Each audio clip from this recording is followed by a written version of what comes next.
XMetaL in 37 minutes, episode 9. Today we're going to be talking about customizing conditional text with DITA, and I'm Sue Yo. I'm going to be your presenter for today.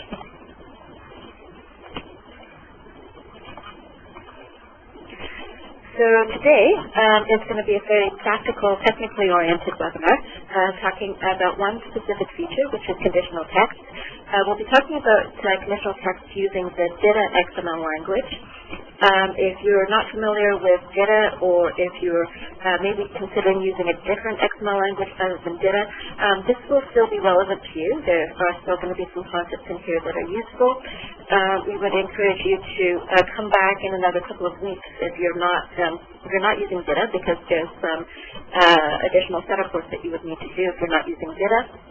And we'll be covering that in another webinar in 2 weeks. Today, again, it's a practical webinar.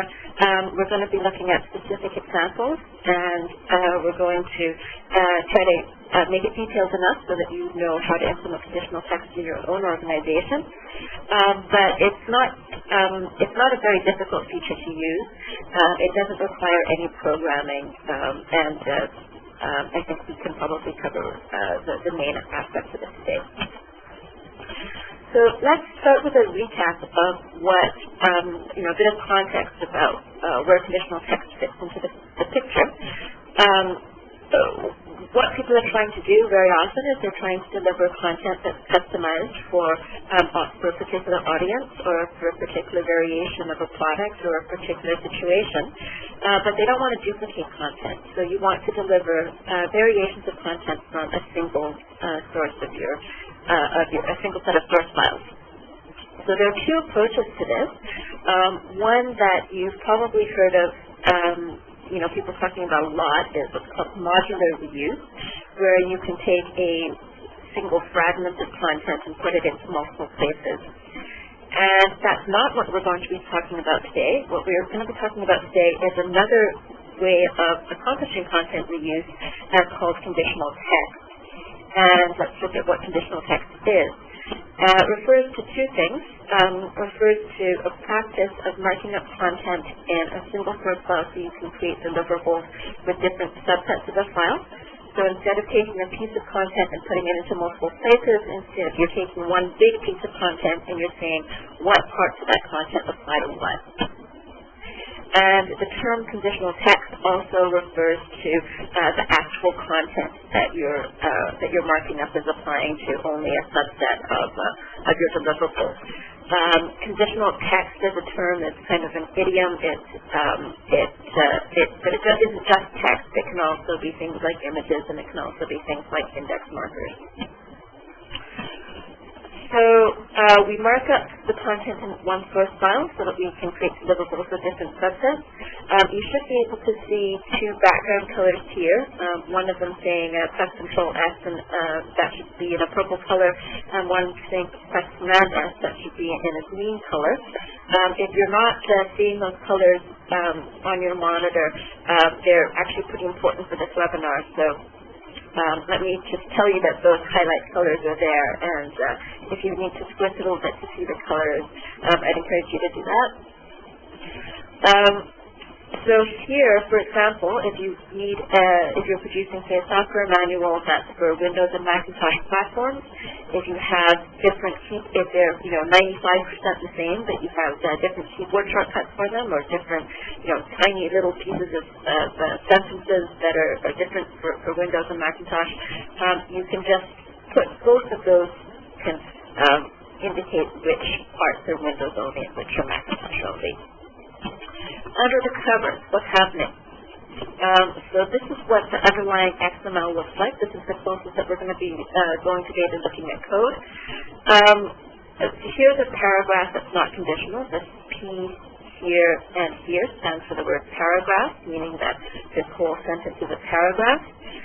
And if you have this paragraph and you want to apply it to the Windows platform only, what you would do is you would put in this little piece of markup here to indicate that it's Windows only. Some terminology that's important to use in a standard way.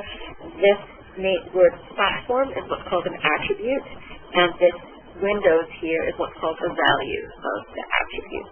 Okay, so while we're working with conditional text, this is what is going to be stored in your XML file, and XML systems can do a lot of cool things with it. So using conditional text, today we're going to be going over all 4 of these steps, broken it up into 4 steps: planning, configuring, writing, and generating output, and we'll go through each of those today. So step 1, planning.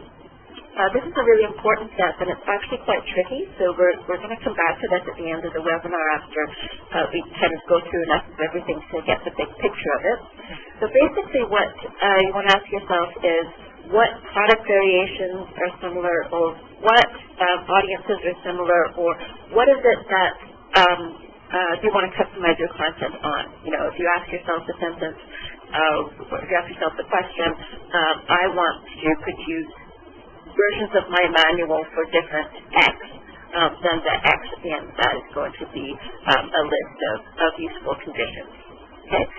In today's webinar, we're just going to look at a really simple example. We're going to be looking at that case that we just briefly mentioned, which is where you have a software application with different keyboard shortcuts, depending on whether it's running on Windows or whether it's running on Macintosh.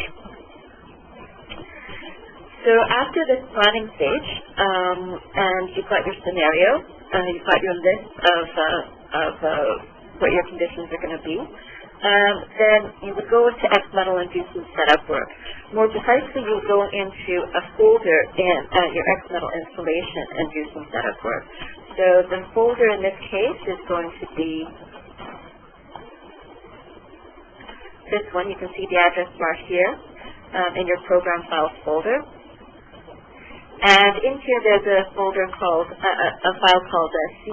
And to get everything going, you would open this up in Notepad or WordPad. I'm just going to open it up in Notepad. And as you can see, that this is it's an XML file, but it's simple enough that people can just edit it by hand. So what this will let you do is it will let you list out your audiences, your products, and your platforms. So in this case, we know that we want platforms to be Windows and Macintosh.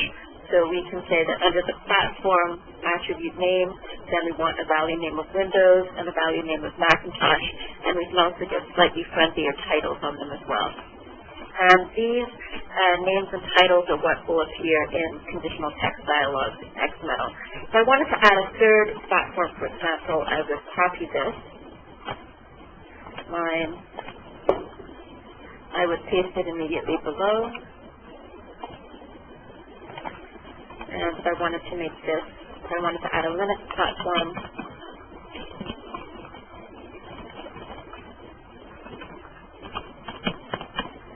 then I would do that by adding another row down there. But today we're just going to look at Windows and Macintosh just to keep things simple.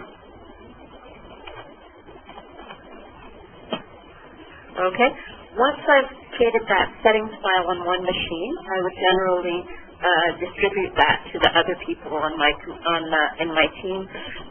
We don't at this time have an automated way of distributing files. You may have another system, another server in your company that's capable of distributing files, and all of these files have to be in that particular folder location on each user's desktop.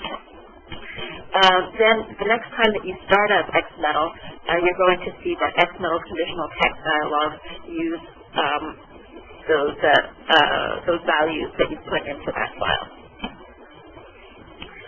So there's one other piece of configuration work that you'll probably want to do. This isn't mandatory for making conditional text work, but it's something that will make your life a lot easier. And that's when you're working with conditional text on screen. You want to be able to keep track of what conditions you're writing with. And XMetaL has a feature to color code conditional text on your screen while you're working with it in XMetaL. And there's a dialog box in XMetaL that will do that. As you can see here, you can choose text colors, highlight colors, and format. We've given you these highlight colors because it's a really nice kind of way for you to be able to concentrate on what your content is without being, distracted by the color that the text is in. So your content is still going to be readable, but you can tell what goes with that. Okay, so that's the configuration work that I have to do. Your CT config file, you want to have the same for everybody in the company, and these options to style conditional text. They're really up to the author. They're up to what the author wants to do. So step number 3 is to write your content. And let's take a look at how to do that. So to make content conditional, we need to either make one click inside an element if you know what element you want to make entirely conditional, or what's even easier is just to select some text in the document. So let's move over to XMetaL and take a look at that here. So here we have, again, a set of instructions for some software that runs in both Windows and Macintosh. And here you can see in Macintosh users, and here's another sentence that applies to the Macintosh users and doesn't apply to the Windows users. Okay? So I've got all of these instructions that are for everybody, and in this sentence I've got instructions that need to be made conditional. So to make text conditional, I can highlight this first sentence, select this first sentence, go to the Reuse menu and choose Apply and Remove Conditions. I want to check that my conditional range is selected text. I have various other options here. So, for example, I could make this entire step number 4 conditional, or I could make the entire list of steps conditional, for example. But I'm going to keep it at selected text for this example and choose what platform it applies to and click OK. And you can see that the color coding here happens right away because I've set up, in my configuration step, I've set up what colors I want for highlighting. And then for Macintosh, I do exactly the same thing. Select it, choose Apply, Remove Conditions, and select Macintosh. And here I go. Okay? And the color coding tells me what is what. Save that work, and let's talk a little bit about what we've done. So under the covers, the content for the Windows only has this attribute on it, platform equals Windows, and the content that's Macintosh only will say platform equals Macintosh. Let's take a look at that here in XMetaL. I'm going to switch to tags on view so that you can see what's going on a little bit. You can see that in that tooltip here it says platform equals Windows, and in this tooltip you can see it says platform equals Macintosh. If I happen to have 3 different possible types of conditions, then I could do that as well, saying that, with a space in between those 2. If I selected both of those checkboxes, that's what I would be getting. Okay? And important to know that the content that's for all platforms, that's for everybody, doesn't have any of these attributes on it at all. Okay. Conditionalizing content. What can I conditionalize? A lot of different things. You can see we can conditionalize small pieces of text. You can conditionalize things like rows and tables, not individual, in DITA you cannot conditionalize columns. That's one kind of big constraint that you have. If you want to conditionalize a column, you pretty much have to duplicate the table, either conditionalize the text within columns, or you have to duplicate the table and conditionalize one table versus the other one. Another thing to note is that you cannot put conditional attributes on elements that are required. So, for example, a title is often required. A title of a topic may be required, so you can conditionalize text within the topic, but not the entire topic. You can conditionalize text within the title, not the entire title. And what's going on here is if you make selected text conditional, XMetaL will automatically insert these pH tags around the element as we saw just now in XMetaL. The pH just stands for phrase, and it's a set of tags that don't affect how the element is styled, but it just makes it possible for you to put these attributes on the element. Using conditional text. One is that if you have an entire topic that applies to one audience or one platform or one variation of your document but not the other. So for example, if it was this entire, say this entire feature was not available for the Macintosh at all, then instead of marking the entire topic as Windows only, what I would do is I would make the link to that topic in the DITA Mac file. I would make the topic reference conditional instead.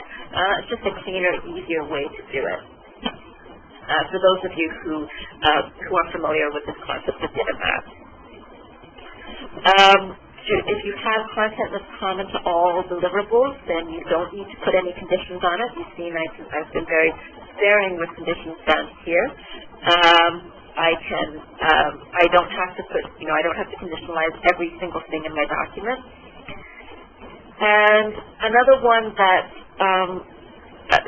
just to be conservative, a recommendation that we would make is that if you're working with content that's going to go into multiple languages, it's safest not to conditionalize a fragment of the sentence. So, for example, it's tempting to say, to save your work, press Control S and then press Command S. And then, not have this redundancy, that you can see that, these 5 words to save your work press are in both these places. But we do encourage you to, to be safe, to conditionalize entire sentences, and that because often, things like the gender or the verb of a sentence may have to change depending on the part that you do have conditional in different languages. So that's what it takes to write conditional text. You need to know how to use this command, apply word conditions. You need to have it set up already, and you need to know those constraints on what to make conditional, what not to make conditional. Here's an example. We were talking about what content you cannot make conditional. If you try to make a required element in DITA conditional, you're going to see this. It's going to have an asterisk saying that you cannot make this particular element conditional. So it's hard to go wrong with that. So step 4, we're pretty much at the end of this. And we can now, this is the fun part where we generate conditional output. And this is where we tell our publishing system, hey, I only want you to produce a PDF file, or I only want you to produce a help file for one particular platform. Okay? So using the built-in publishing system in XMetaL Auth of DITA, I can choose to generate DITA output. And I have a button here called Show and Hide Conditional Text. And I can open this up.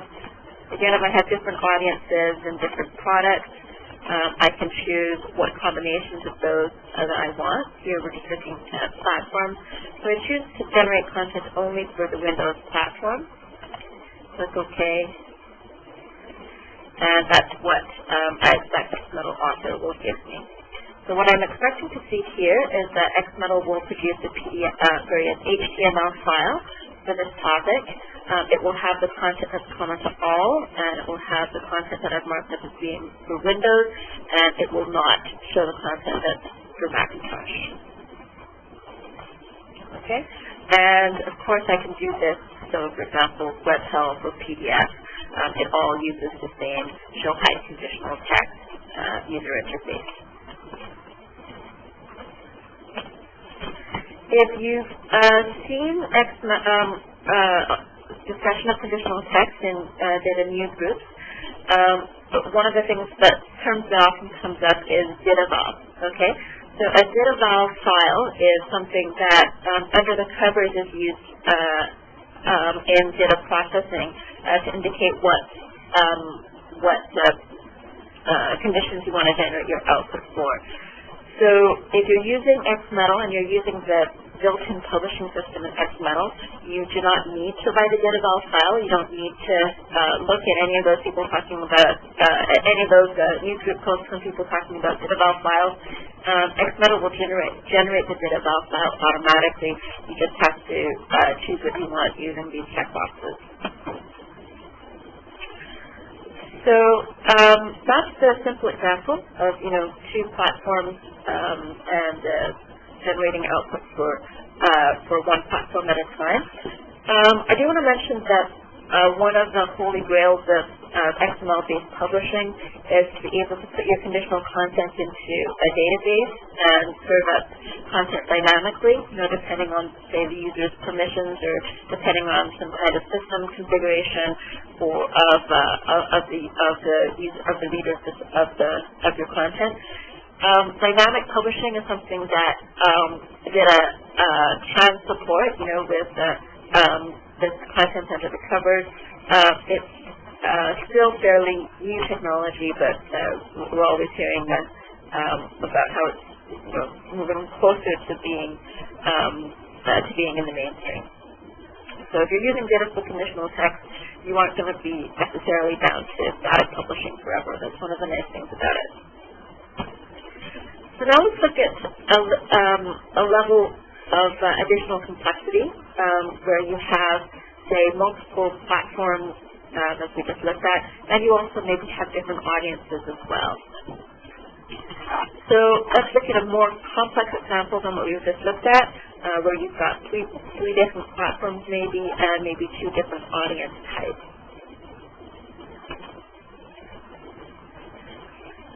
So, I forgot to mention that the session's being recorded, so you don't have to be frantically taking notes, and also the slides for this webinar are already being posted. So I'll tell you at the end how to get to this. So the summary of this is that if you have different audiences and different platforms and you're trying to conditionalize your content for all of them, is that the DITA Open Toolkit will do, the DITA processing technology, you can expect to do the right thing. So if you have content that's marked up for both, if you've got content that's marked for a particular audience and a particular platform, you can expect your publishing system to make sure that it's for at least it's for both the right platform and the right audience, including to be in order to be included. Okay, so your document will include content that's common to all platforms or common to all audiences, and it will include your content that matches at least one value that should be included for each conditional attribute. Okay, so now let's talk about what this means, getting out of the canned examples that we've looked at. What does this mean for yourself if you wanted to put conditional text into practice? So we've gone through these 4 steps: planning, configuring, writing, and generating output. Of these steps, the planning part is the most challenging, and that's where if you're looking at a huge amount of legacy content with a lot of duplication, and you're trying to figure out, okay, how am I going to simplify this? How am I going to make this single source instead of having a lot of duplicated content?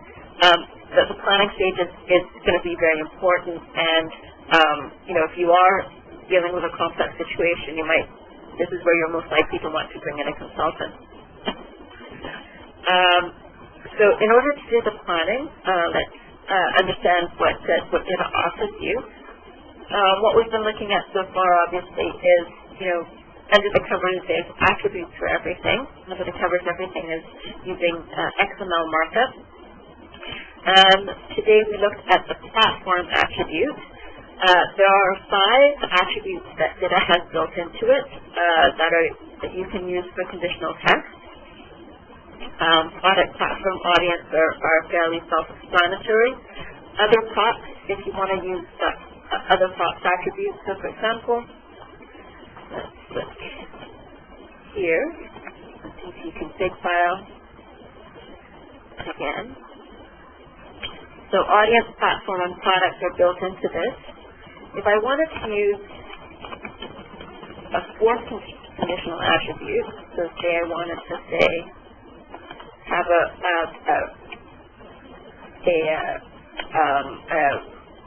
if I wanted to conditionalize my content by region,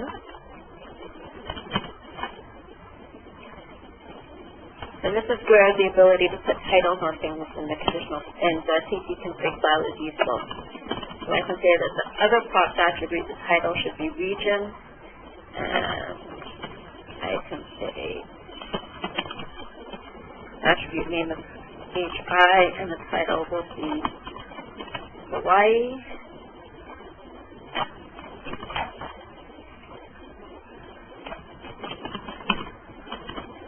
Okay, so if I wanted to use the other plots attribute as a fourth conditional attribute, I would just do it like that in my CT config file. Let's save that this time. And I'm going to close and restart XMetaL so you can see what happens.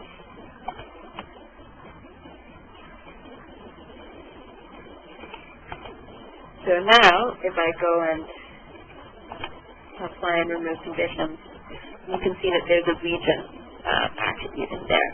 Okay, so you can have really as many attributes as you want in your CT config file. And I should mention as well that you can have as many values as you want. So here I've got 2 states in here. If you wanted to have 50 states, no problem. It will all it should all work.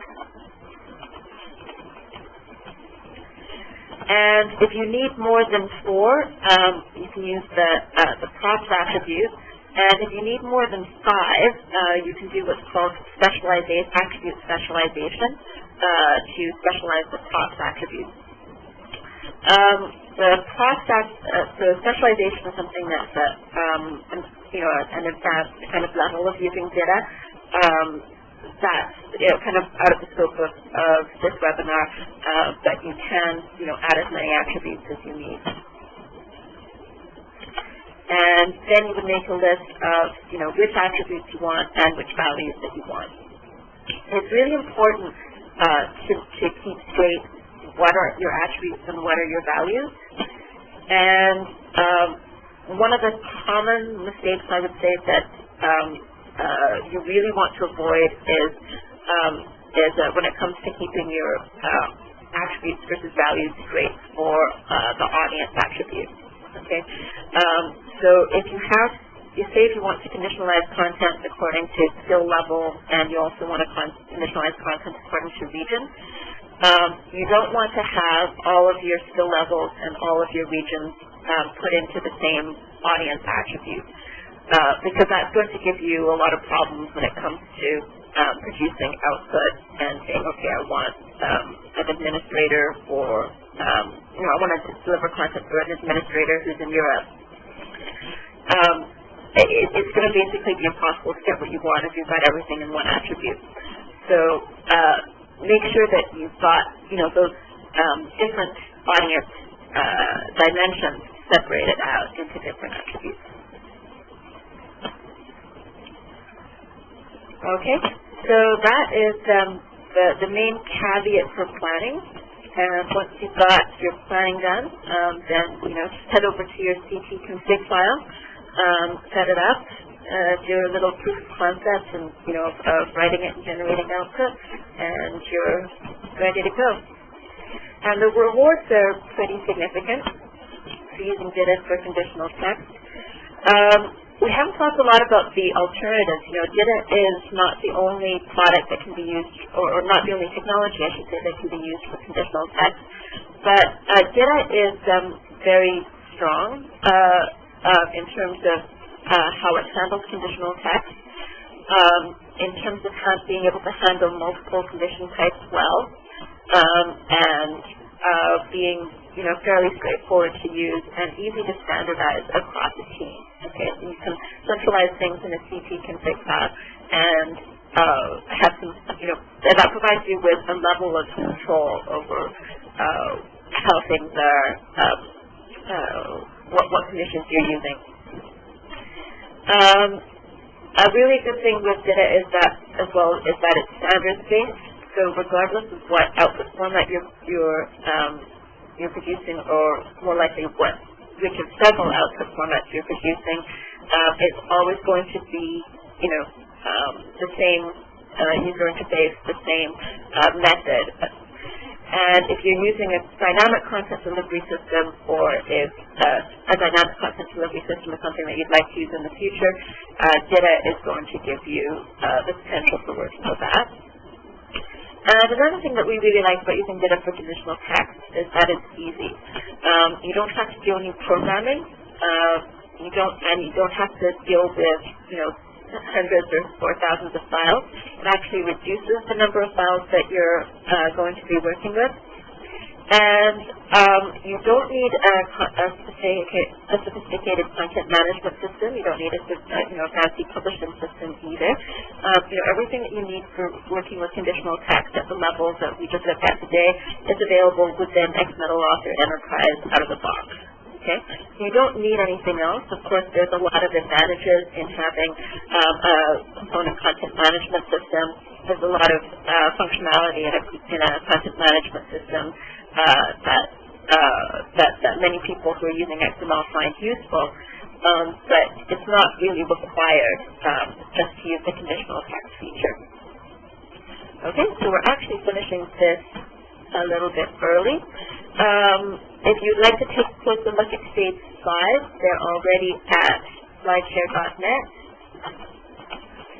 So there's an XMetaL account at slideshare.net/XMetaL, and the slides that we just looked at today should already be posted up here, if you'd like to take a closer look at them. And if you've registered for this webinar, you'll also be getting a link to a recording of the webinar quite shortly. And we finished a little bit early, so let's head over to see if we've got any questions.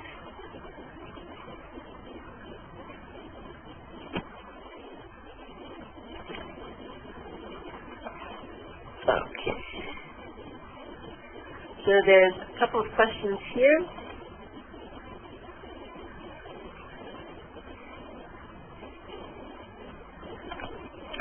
Okay, two really good questions.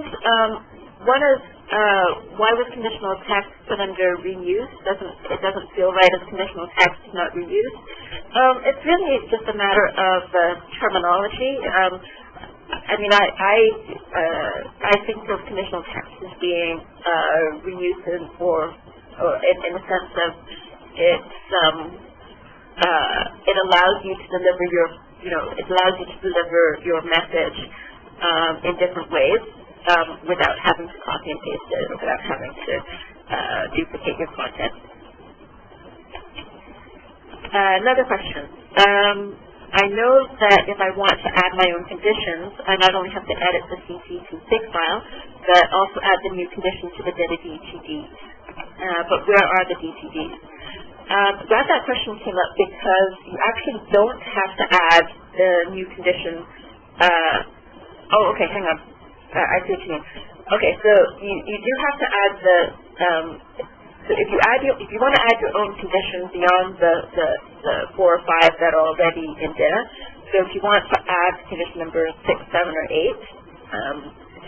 then you need to add it to the CT config file and to the DTDs.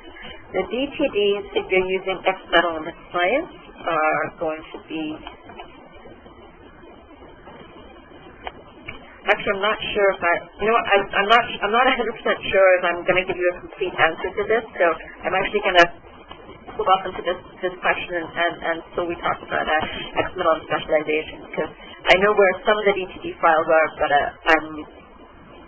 don't want to give you a partial answer to this, so I'll take that question offline and email you the response. I'm thinking as well that it might be a good idea for us to do a follow-up webinar on specializing DITA in XMetaL.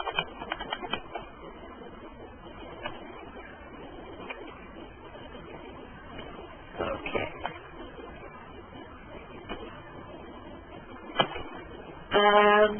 Next question.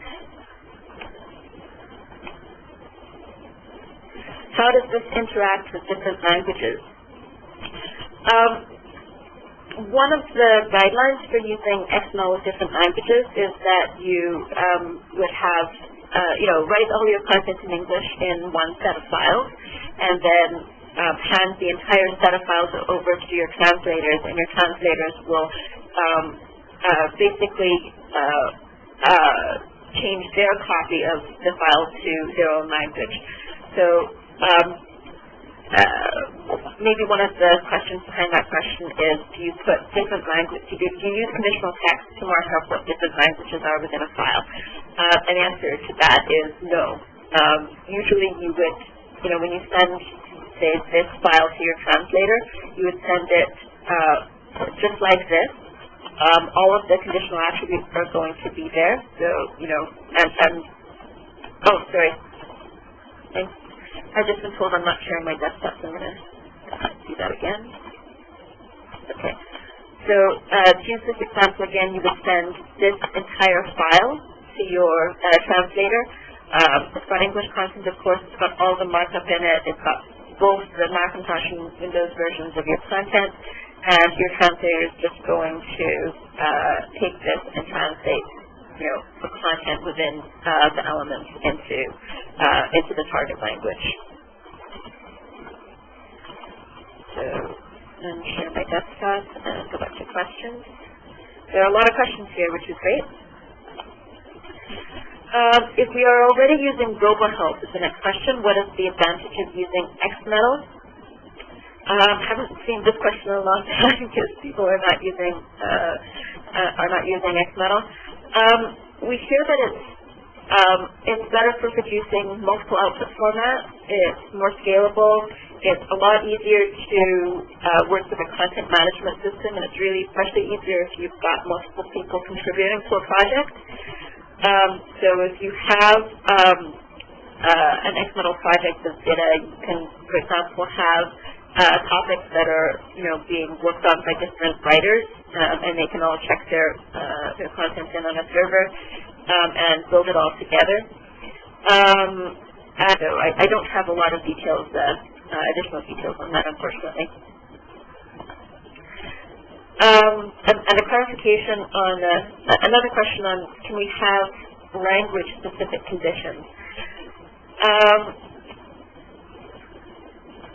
So can you have content, I think this means, can you have content that is conditional only for a particular language?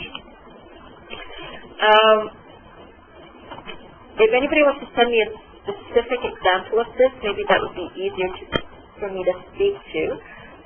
What you can do in XML, in DITA, is you can put an attribute on your content saying what language it's in, and you can put another attribute on your content saying whether to translate a piece of content or not. So if I do have, there are a few cases where you want to have content in multiple languages in a file, and you can say, use the attributes to say what language it's in. Another thing that's really handy about DITA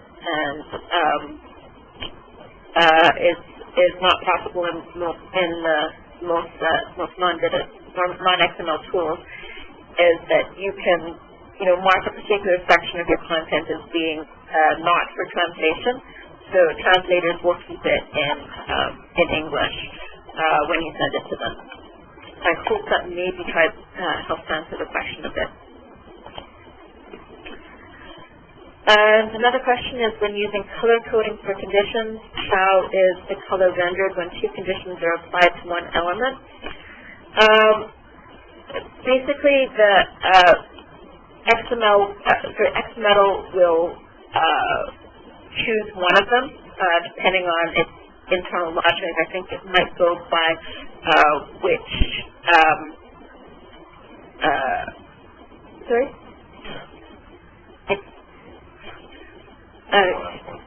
The last condition that's applied wins or something like that.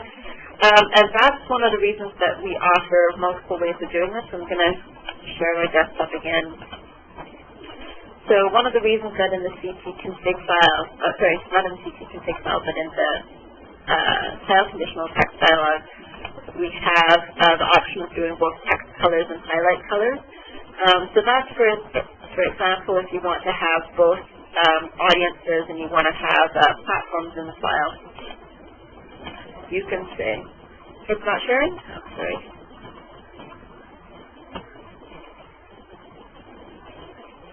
Sharing now? Choose a text color as well as a highlight color and a format for these things. And generally,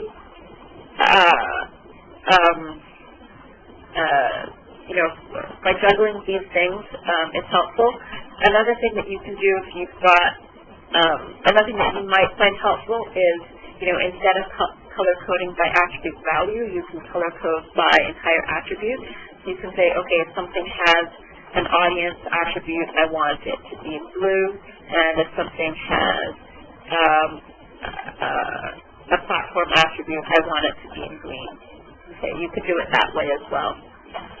And colors and those formats are still not the only way to see what's going on in your content. You can, for example, if I hover over this, I can see what all of the conditions are in a tooltip. But it's just a really hard problem to solve. We've kind of tried to give you as many ways to delay running into the problem as possible. And lots more questions. So we're going to take questions for another 5 minutes. And then if there's a lot more after that, we'll definitely get back to you with via email as well. So the next question is, what's the role of using variables as opposed to using attributes and values within a conditional text paradigm?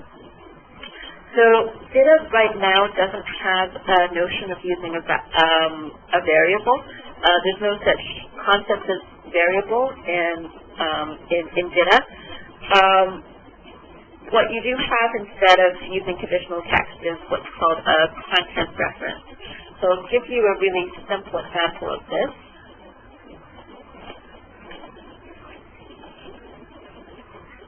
I'm going to open the file and then share it.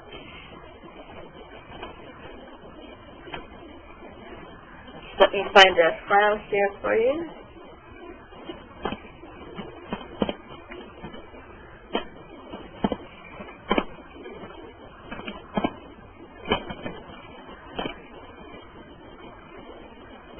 I'm going to share my desktop with you here so we can just look at this concept of variables here. The closest thing that we would suggest for variables in DITA is going to be using this idea called content references, or you may have heard them referred to as conref. So here, anywhere that you see a gray highlight here, this is content that actually lives in another file, and it's brought in by a feature called content reference. And if I were to open this reference file here, I would see that there's actually, this piece of content actually lives in this file here. And if I were to save this file and come back here and refresh references, or if I publish my document, then I'll see that change the content in the place of it. And basically that's what you would do instead of using a variable. You would have your content live in a different file. And what you can do is, if you want it to sometimes say World Time Pro, and then you want to do another build of your output where it will say, World Time Super Pro. What you would do is you would create another copy of this product name file, change the text within that, and slot that other file into your publishing system. Okay, so that's kind of another way of doing variables. And you can also put conditional text in this product name file itself and filter it all out. So back to that's sharing. Okay, and a really good question here. How does this differ from metadata, and can you filter based on metadata? That's a really good question. So DITA offers a variety of metadata elements besides conditional text attributes, and it's possible to set up a custom publishing system that will do filtering based on any attribute, any element, any markup, and you're not going to be able to rely on the graphical user interface that XMetaL has. The show and hide conditions dialog isn't going to pick up anything. It's not going to pick up any elements that you have for metadata. It's only going to pick up those conditional attributes that you declare. There's a question saying, can you use XMetaL without a CMS and use, for example, a shared network folder instead? The answer to that is yes. It's possible. I'd say that the majority, probably, of people using XMetaL use a CMS, but there are plenty of people who are still in the process of evaluating a content management system, or just haven't found budget yet for a content management system. And we have people who are using a shared network folder, and we also have people who are using a source code management system. So, for example, you can use Subversion, which will give you some basic level of conflict prevention for your files. And another question, if you need to change your color selections after you started applying them, do you need to refresh files for the changes to take effect, or will changes take effect automatically when you reopen a file? If you change your color selections, I believe the changes happen either right away or, right away, when, as soon as you make them. So no, you don't have to do any refreshing at all. Let's take a few more questions here.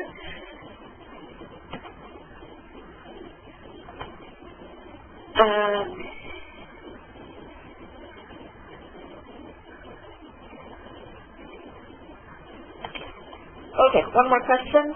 Can you provide a general or typical example to clarify when you would use modular reuse versus conditional text?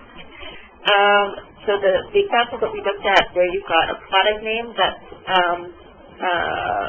maybe going to change later on, or maybe needs to be swapped out on a case-by-case basis, that would be a good example. So product names, other things that often are reused are legal boilerplate text and warnings. So if you've got the same warning all over the place, saying that you need to make sure that the area is dry before you unplug things, for example. That kind of thing is useful to just put into a module and put your module into different places. Okay, so we got most of those questions there, and thank you very much for attending this webinar. We're really happy to be of help. Hopefully shed some light on some things, and hope that you find this feature useful. Again, we'll be sending out a webinar recording, and we'll have another webinar in a couple of weeks, and hope to see you then. Thank you, everybody.